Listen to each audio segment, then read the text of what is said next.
Day, people! This is Sharpino here, welcome you guys to week 5 of the PMC League Battles. Now, I do apologise for last week, there was not a team prep, so I do apologise for that.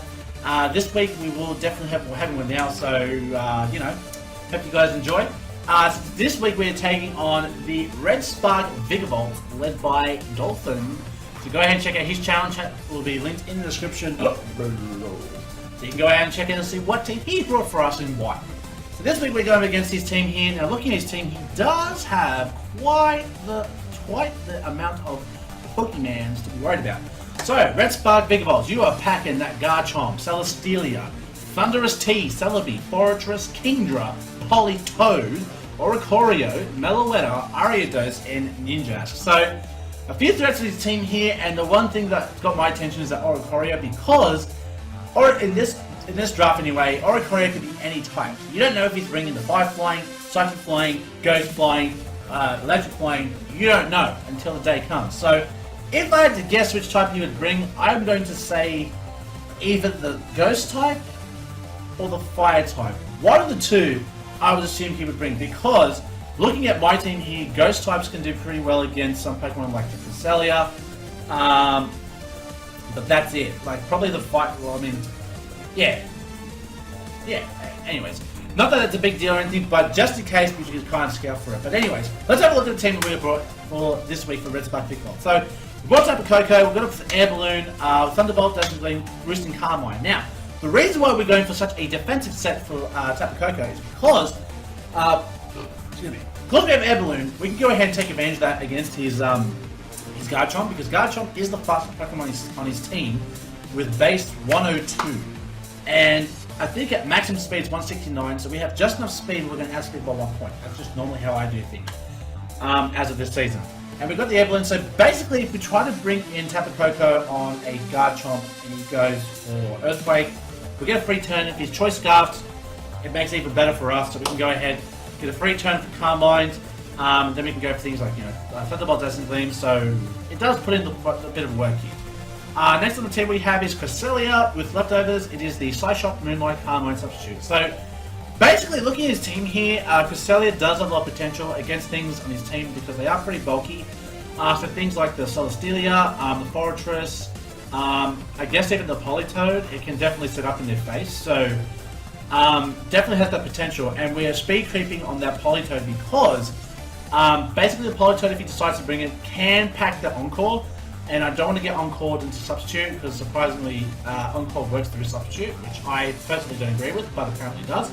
So if we can go ahead and set up for Carmines for days on this Celesteela, for example, because Celesteela would probably be the biggest target for Cresselia. If we can go ahead and set up on a Celesteela, it would be absolutely bonkers because Celesteela does not get access to any move that would really, really crush a Cresselia. So it definitely gives us potential for a possible sweep with Cresselia. Next on the list that we have is Hitmonlee with the Pineapple Berry with Reckless, High Jump Kick, Knockoff, Blaze Kick, and Stone Edge. Now, you might be wondering, what does a Pineapple Berry do? Well, Pineapple Berry reduces one super effective hit by a Psychic type attack. Now look at his team, he's got things like the Meloetta and the Celebi that could definitely be issues for our team here. But in saying that though, if we go ahead and go for things like a High Jump Kick and they go into bringing those kind of Pokemon, we're going to go ahead and do a High Jump Kick and then with Knockoff be it enough to take damage. And we've capped it based off the Pineapple Berry and everything else. And we've deduced that we've put a bit of investment in the HP so that you can live a good enough hit with Pineapple Berry to go ahead and do a High Jump Kick plus Knockoff to get the kill on either Celebi or the Meloetta. So that works out for us. So, and the Blaze Kick is there. Let's see, the Blaze Kick is there for Celesteela. It's also there for the Celebi, but we've got Knockoff, so probably the Fortress probably would be the biggest advocate for the Blaze Kick there because it's just physically defensive at the arse. And that's probably it. So that's it. And the next week we have a sneaky tactic. We have Choice Scarf Pelipper. So this was suggested by the Verd. Again, this is just, the Verd's crazy sets here. And you know what? It could work against his team. You just don't know. Basically, it's Choice Scarf with Serve, Hurricane, Ice Beam, and U-Turn. So basically, this would be enough to outspeed again Garchomp, which is the fastest Pokemon in his team here. So Ice Beam could definitely put in the work against the Garchomp. It could definitely do work against the Thunderous, because if he decides to swap in, the Thunderous trying to expect to beat us, You know, we've capped it, and Ice Beam, I do believe, is a 2-hit KO. So, either way, if he decides to bring that in, we should be just fine, because that the fact that, like I said, special attack out the wazoo, we're going for a modest, so you know it's going to hurt like a bitch. Even though Pelipper doesn't have the greatest special attack, I mean, 95 special attack is still pretty decent.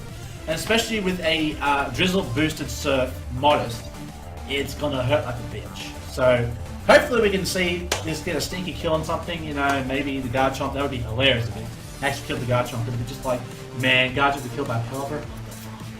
But anyways, next on the team we do have an assault-vested Krookodile with Earthquake, Knockoff, Fire Fang, and Pursuit. Now, the reason why we're going for assault-vested in this team is because a lot of the Pokemon that this Pokemon can answer to are things like the Celesteela, the Thundurus, maybe the Celebi, because like, you look at it, and also the Meloetta, because they've all got special attacks, and basically we can, with the Assault Vest, live some attacks like, you know, Giga Drain, Focus Blast, Dazzling Gleam, I guess, if you really need to get that far with it. But basically, it's going to be there to take all those special hits there, and then we can go ahead and dish it back at them with knockoffs, and even Pursuit Trap Celebi, Pursuit Trap Meloetta. So this works out either pretty well for us. So, you know, we've got to answer in Pelipper for things like Garchomp if he tries to go for things like, you know, Earthquake or something like that. So, you know, we're looking pretty good. That, the fact we have Air Balloon, Tapu Koko.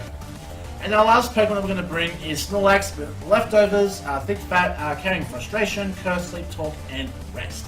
Now, we are going for the Curse Rest set because on this team, like I said, Snorlax can do a lot of work. Much like the same reason we gave for Assault Vested Krookodile.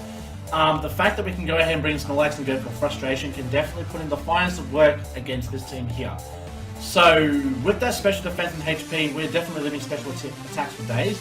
Especially if he tries to bring sneaky things on these Pokemon like Fire Blast, Garchomp, or, you know, Thunderbolt Celesteela for Pelipper, or even Sludge Wave Thundurus for Tapu Koko, because I do know that Thundurus does get access to both Sludge Wave and I can't remember the other poison type move was, but he does get access to those moves, so we can basically go ahead and swap in Snorlax to be that kind of answer to that play there. So we do have an answer for that, the sneaky plays, in case he tries to bring in a Choice Scarf Thundurus to outspeed Tapu Koko, go Sludge Wave and go, but, you know, we're like, no. Okay, so that's going to be a team for Week 5 for the PMC here. Hopefully we do well against the Red Spark Vikavolts. We did get smashed 5-0 last week by the Tampa Bay Frogadiers. Some things never do change, especially when you go student versus teacher. The teacher always wins. Well, not always, but not if you watch movies. But, you know, it's just Vern is just very versatile when it comes to battles and everything else. So, you know, it does happen to the best of us. So hopefully we can at least get a good number on this week if we do win, to kind of counteract that, because the differential on our team is now in the negative thanks to that 5-0.